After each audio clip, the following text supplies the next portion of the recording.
જય શ્રી કૃષ્ણ, જય માતાજી ફ્રેન્ડ્સ, કેચીસ કાઠિયાવાડી કિચનમાં તમારું સ્વાગત છે। આજે હું તમારા માટે ટિફિનની, હસબન્ડના ટિફિનની કે બાળકો માટે તમારે બનાવવું હોય તો પણ તમે બનાવી શકો છો।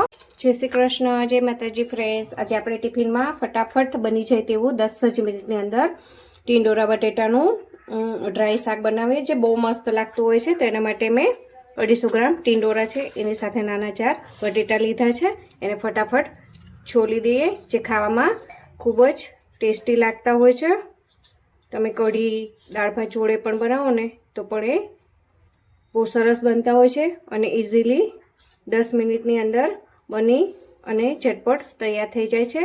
તમે સાંજે થોડી પ્રિપરેશન, જેમ કે ટીંડોરા ધોઈ અને તમારે જેવી સાઇઝના કાપવા હોય તેવી સાઇઝના કાપી અને તમે મૂકી દો, તો તમે સવારમાં વહેલા ટિફિન બનાવવું હોય, બાળકોના ટિફિનમાં કે હસબન્ડના લંચ બોક્સમાં બનાવવું હોય ને તો પણ એ ઇઝીલી બની જાય છે। હું બધી છોલ કાઢી અને રેડી કરી દઉં।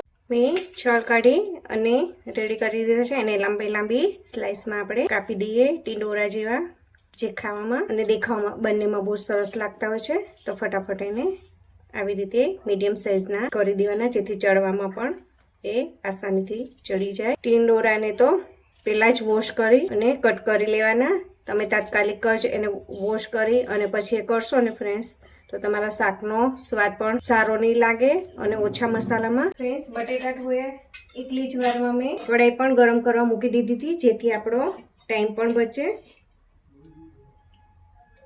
નાની આપણે 2 થી 3 ચમચી જેટલું આપણે તેલ મૂકશું। ઓછા તેલમાં જ આ બહુ સરસ બની અને રેડી થઈ જતું હોય છે। તેલને ગરમ થવા દઈએ।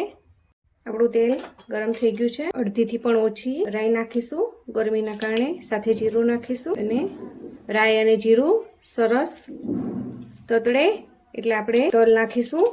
તલ નાખવાથી ટીંડોરાના શાકમાં બહુ સરસ ટેસ્ટ આવતો હોય છે। એને સરસ રીતે ફૂટવા દઈએ। પિંચ જેટલી હિંગ નાખીએ, જેથી પચવામાં હળવું પડે। અને આ છે, હું તમને નજીકથી પણ બતાવું, અને લસણની પેસ્ટ, આ છે મરચાં અને લસણની પેસ્ટ। કારણ કે ઉનાળામાં આદુ ખાવાથી આપણને ઘણીવાર પેટની તકલીફો થતી હોય છે।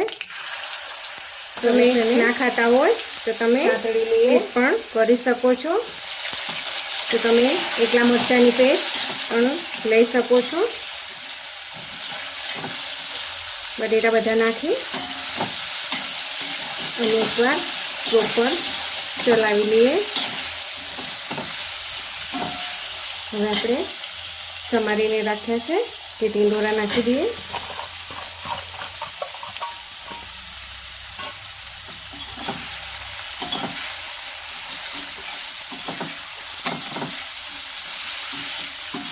બધું મિક્સ કરી અને તરત જ આપણે હંમેશા શાકમાં મસાલા કરતા હોય છે, તો તરત શાકમાં મસાલા નહીં કરવાના। 1 થી 2 મિનિટ આને તેલની અંદર જ આપણે સોટે થવા દઈએ, ઢાંકણ ઢાંકી અને 1 થી 2 મિનિટ એને ચડવા દઈએ। શાક ચડે ને ત્યાં સુધી ટિફિન માટે ફટાફટ આપણે મેં ભાત ધોઈ અને લઈ લીધા છે। આપણો દાણો એકદમ છૂટો અને સારો બને તે માટે 2 થી 4 ડ્રોપ ઘી નાખીશું। શાકને 1 મિનિટ થઈ છે, આપણે સરસ એને ચેક કરી લઈએ। જો મેં તમને આગળ કીધું હતું ને કે આપણે 1 જ મિનિટ એને તેલ અને વરાળમાં એને મસાલાને બફાવા દઈએ ને, એટલે આપણા શાકનો કલર છે ને એકદમ સરસ લાલ ચટક આવશે। અને પછી આ ડ્રાય શાક એકદમ કડક થઈ ગયેલું છે ને, બહુ સરસ લાગતું હોય છે। તો બસ હવે કશું જ નથી કરવાનું, આમને આમ જ આપણે એને હવે 1-1, 2-2 મિનિટ એને ચલાવતા જઈએ અને 5 થી 7 મિનિટ આપણે સરસ એને ચેડવી લઈએ। શાક ચડે એટલી વારમાં લોટ બાંધી અને રેડી કરી દીધો છે। એને કોઈ બી થાળીથી ઢાંકી અને રેસ્ટ આપીએ ત્યાં સુધી આપણે શાક એકવાર 1 થી 2 મિનિટ થઈ ગઈ છે। શાકને આપણે ચેક કરી લઈએ। ટીંડોરા અને બટેટા બંને આપણે ચડી ગયા છે। તો હવે એને કડક કરવા માટે આપણે ઢાંકણ નથી ઢાંકવાનું. સોફ્ટ થાય અને ચડી જાય ત્યાં સુધી જ 80% ચડે ત્યાં સુધી જ એને ઢાંકણ રાખવાનું છે. હવે એને આપણે આવી રીતે હળવા હાથે ચલાવતા જઈ અને એકદમ ક્રિસ્પી કડક થાય ત્યાં સુધી એને સરસ ચડવા દઈશું. જે ખાવામાં ખૂબ જ સરસ રોટલા કે પરોઠા જોડે ખૂબ જ ટેસ્ટી લાગતું હોય છે. તો એને ધીમી આંચ પર આપણે સરસ ચડવા દઈએ. ફરી એકવાર શાકને આવી રીતે આપણે અડધીથી 1 મિનિટ નીચે હળવા હાથે ચલાવતા જઈ અને ચડવા દઈશું. ત્યાં સુધીમાં મેં સાઈડ પર તવો ગરમ કરવા મૂકી દીધો છે. આવી રીતે સ્ટેપ બાય સ્ટેપ ફ્રેન્ડ્સ તમે કામ કરશો ને તો 15 થી 20 મિનિટની અંદર ટિફિન સરસ આપણી રોટલી પર ફટાફટ બનાવી દઈએ.